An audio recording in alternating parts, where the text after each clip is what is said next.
The third pursuit fleet came back in pieces. Aelith Sorvan stood at the tactical display and watched the wreckage feed resolve, hull fragments, propulsion cores venting through the outer belt, 17 beacon signals that had gone from green to amber to black within the span of 11 minutes. Commander Drevath's entire 9-hull intercept formation, gone. Not crippled, not scattered. Gone, the way fire goes when you pour water on it, quickly, completely, without drama. The single human warship had not even slowed down. Aelith was 23 years old and had received her tactical warrant 4 months ago. She had never expected to be standing in the Vorith Grand Admiralty's Operations Center, looking at the debris field that was supposed to be a solved problem, understanding that she was now the person expected to solve it. Fleet Admiral Korath was dead.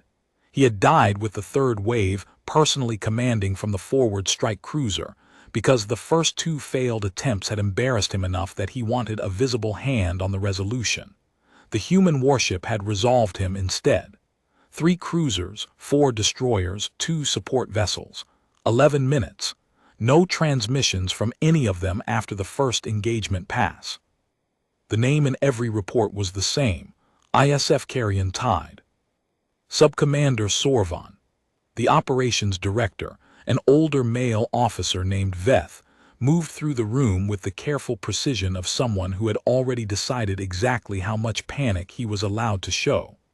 You have tactical authority until a senior flag officer arrives from Reach Station. That is approximately 9 hours. Aelith looked at the debris field. She looked at the tactical record of the 3 previous interception attempts, 12 ships total, arrayed across 4 engagements, every single one destroyed.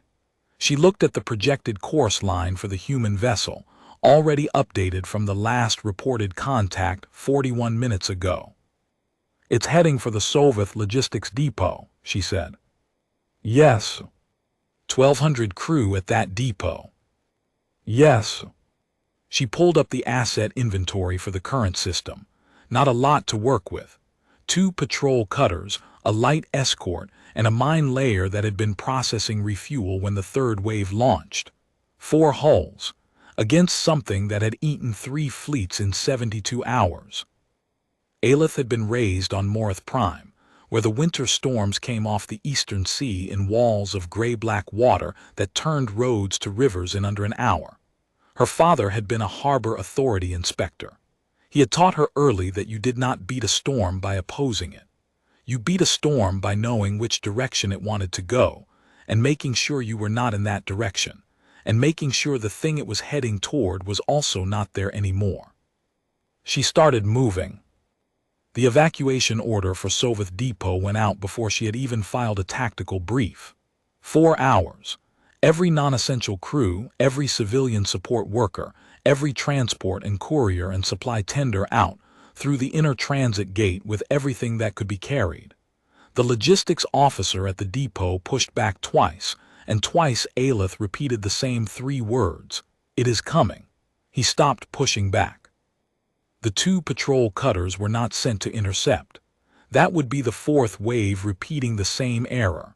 Instead, they were positioned 11,000 kilometers apart along the ship's projected approach corridor, running silent, weapons offline, every active emission suppressed. Listening posts, not combatants. Aelith needed to know where the human vessel actually was, not where the tactical projections said it would be. Those had been wrong before. The light escort was sent to the depot, not to defend it, but to confirm the evacuation was completed and then join the withdrawal. The mine layer she kept. The Carrion Tide's approach corridor passed through a narrow gravitational choke between 2 shepherd moons in the outer system. Every prior intercept fleet had staged in the open zone beyond the choke, meeting the vessel in clear space where their numerical advantage should have translated. Aelith looked at that choke for a long time.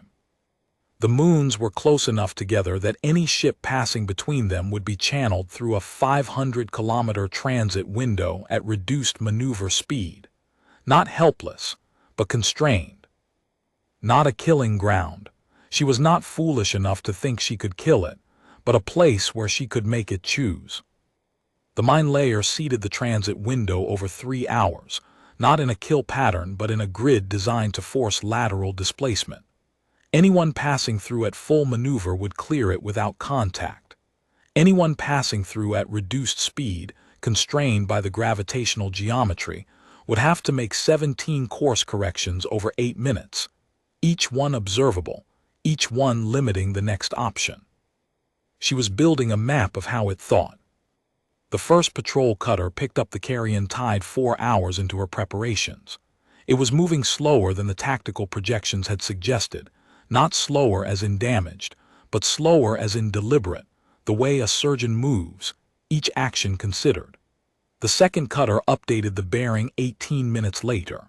The human vessel had altered course, not dramatically but enough, threading between 2 debris regions that Aelith had not placed there and had not considered. It was already navigating around obstacles she had not created. She marked the observation in her log. The human commander knew this system's debris distribution without having been here before the engagement. That meant the system had been surveyed at some point, quietly, without triggering any Vorith Admiralty detection flag, before any of this began. She was not hunting a rogue vessel. She was hunting something that had planned to be exactly where it was. The carrion tide entered the transit window at 3:11 local operations time.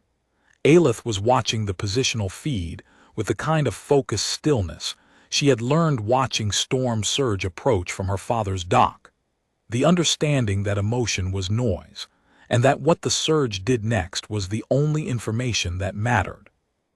It made 11 of the 17 expected course corrections. Then it stopped making them. It took Aelith 4 seconds to understand what she was looking at. The vessel had recognized the mine grid.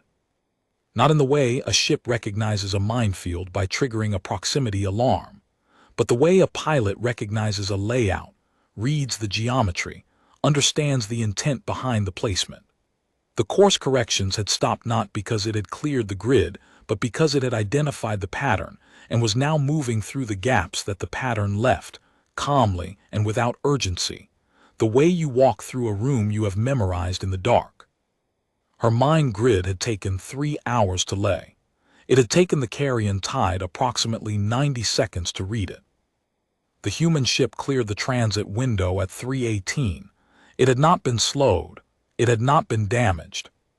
But Aelith had her 17 data points, and she looked at them for a long time, and she understood something that the 3 prior pursuit fleets had not paused long enough to understand.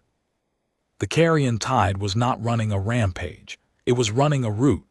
Every target it had struck, the outer relay array, the fuel processing station, the 3 intercept fleets, now presumably the Soveth logistics depot, formed a coherent sequence. Eliminate communications, eliminate fuel resupply, eliminate any force that could establish pursuit. In that order, in exactly that order. The ISF vessel had been alone in Vorith space for 72 hours. It had behaved, the entire time, as if it knew that reinforcements were 9 days away, and was systematically removing every capability the Admiralty might use to cover those 9 days. Aelith felt something she had no Vorith word for, not fear, not admiration, not despair, but a fourth thing that sat precisely at the intersection of all 3. She thought of her father watching a major storm surge come in and saying, very quietly, that is a serious one. Not panic, just acknowledgement of what was real. She sent a report to Reach Station. 14 pages. Every positional record, every course correction log, every observation from the listening post cutters.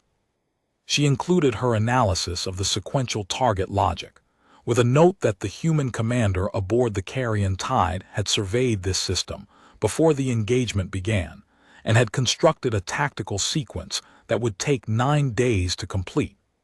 She included a recommendation that Reach Station be alerted that the 9-day window was not accidental. Then she sent the evacuation confirmation. Soveth Depot was clear. The last transport through the inner gate 12 minutes ahead of the vessel's projected arrival. The carrion tide reached Sovath Depot at 4:41. The positional feed showed it holding in approach position for 7 minutes. It ran scans, or did whatever the human equivalent was, and then moved on. It did not destroy an empty depot. Aleph noted that too. She added 3 sentences to her report.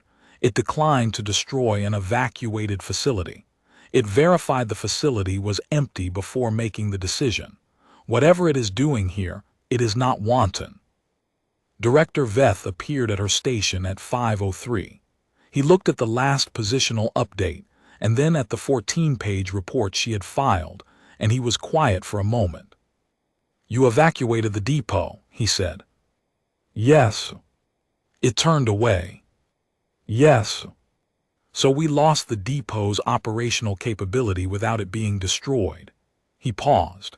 "That's almost worse from a reach station accounting standpoint. They can bill a destroyed asset. An abandoned one sits on the ledger." Aleph looked at him. 1,200 crew are alive. He acknowledged that with a slight incline of his head. It was the gesture of someone who understood the ledger, had more than one column. The senior flag officer arrived from Reach Station at 11:02. He read her 14-page report in 15 minutes, which meant he skimmed it, and then he assembled a pursuit plan, 6 hulls, heavy configuration, with authorization to deploy the denied access corridor weapons that earlier waves had not carried. A serious capability, genuinely dangerous. Aleph did not say what she was thinking, which was that the carrion tide had surveyed this system before arriving, had read her mind grid in 90 seconds, and had walked through 3 prior interception attempts without losing engine power. The 6th pursuit wave launched at 11:40. Aleph watched the formation depart on the tactical display. 6 bright signatures moving out in textbook intercept geometry, spread wide to prevent the human vessel from threading between them the way it had threaded through everything else. By 13:18, 3 of the 6 signatures had gone dark. The carrion tide's positional feed updated at 13:19. It had not altered course.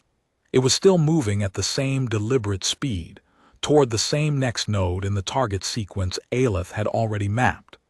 The 3 surviving hulls from the 6th wave had broken off pursuit and were retreating toward the inner system. Director Veth came back to her station at 13:27. He looked at the display. He looked at the tally, 15 destroyed Vorath hulls over 89 hours. He looked at the projected course line, which had not deviated from her second report's prediction by more than 4 degrees. "How did it know where to go?" he asked finally. "It surveyed the system before entering," Aleph said. "Probably weeks ago, maybe longer."